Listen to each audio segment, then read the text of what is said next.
the ink machine is involved, there's a very thin line between science and magic.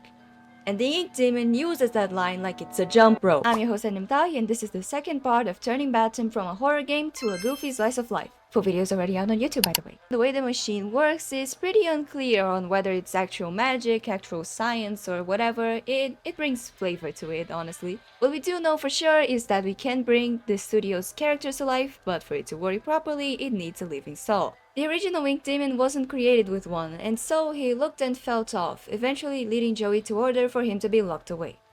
We all know how well that worked out, but what if the ink machine's first creation had been granted a soul, just not a full one?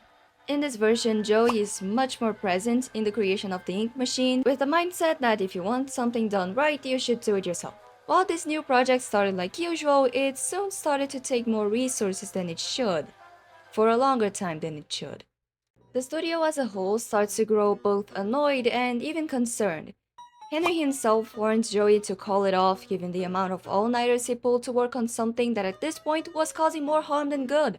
Heck, Henry lost count of how many times he saw Joey accidentally drink the ink he was working with instead of water. But he doesn't listen. He never really does. And then, mid-argument with Henry, as if to prove his point, Joey turns on the ink machine, causing it to malfunction, spilling ink everywhere. Henry manages to pull Joey out of the mess, but to both of their surprise, there was something else moving in the ink.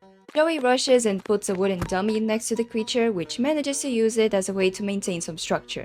Looking at the ink demon's humanoid form is like looking at an odd yet cohesive fusion between Bendy, the character he was supposed to be, and Joey Drew, who is the shape he's imitating, and who is ecstatic that his project worked out. And with that, we arrive to the actual plot of this AU.